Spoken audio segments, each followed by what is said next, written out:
พิธีประกาศแต่งตั้งสับสนพนักงานดำรงตำแหน่งบริหารของด่านสากลปักสันได้จัดขึ้นในวันที่30 มังกร 2026ที่ห้องประชุมของตนโดยการเป็นประธานของทานเพชรสมัยสัญญาธิจากคณะประจำภาคแขวงหัวหน้าคณะจัดตั้งแขวงมีประธานหัวหน้าคณะคุ้มครองด่านหัวหน้าแผนกการแขนงการพนักงานที่ขึ้นกับแขกถึกเชิญเข้าร่วมในพิธีทานอุทิศแก้วลาหองหัวหน้าคณะจัดตั้งแขวงได้ผ่านข้อตกลงของท่านเจ้าแขวงฉบับเลขที่60/คบสลงวันที่21 มังกร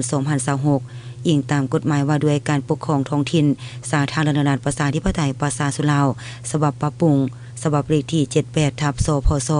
ลงวันที่20 มีนา 2025หมวดที่4มาตรา20เกี่ยวกับสิทธิและหน้าที่ของคณะกรรมการปกครองนครหลวงแขวงอิงตามดำรัสของรัฐบาลฉบับเลขที่643/ลบ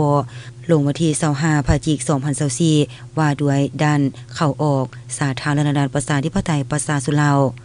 อิงตามการค้นคว้าและตกลงเห็นดีเป็นเอกภาพของคณะประจำภาคแขวงครั้งวันที่14 มังกร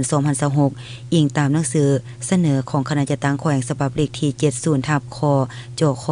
ลงวันที่20 มังกร 2026เจ้าแขวงตกลงเห็นดีแต่งตั้งและสับสนพนักงานดำรงตำแหน่งบริหารของด่านสากลปากสันจำนวน5ท่านและวิสาการส่งท่านดังรายชื่อลุ่มนี้แต่งตั้งท่านบุญยังสุริภาเป็นรองหัวหน้าคณะคุ้มครองด่านสากลปากสันแต่งตั้งท่านวรรณาพันนุราชเป็นหัวหน้าห้องการบริหารด่านท่านนางวิไลศรบัญญาศักดิ์เป็นรองหัวหน้าห้องการบริหารด่านและซับซ้อนท่านนางสายสมรแก้วลาและท่านน้อยสุริยาพนักงานวิชาการลงประจำอยู่ด่านสากลปากสันและผ่านข้อตกลงว่าด้วยการจัดตั้งและการเคลื่อนไหวของแผนกกสิกรรมและสิ่งแวดล้อมแขวงฉบับเลขที่1432/กสลงวันที่25 กันยายน 2025แผนกกสิกรรมและสิ่งแวดล้อมตกลงเห็นดีแต่งตั้งพนักงานเป็นหัวหน้าและรองแขนงกักกันพืชสัตว์ป่าไม้อาหารและยาคุ้มครองพยาธิติดต่อประจำด่านสากลปากสันท่านอาจพรหมสารเป็นหัวหน้าแขนงท่านคำพันธ์อินทิสารเป็นรองหัวหน้าแขนงท่านนางจันทามารีรัตนาวิจิตรเป็นรองหัวหน้าแขนงท่านทองพุทธผิวทองวงศาเป็นรองหัวหน้าแขนง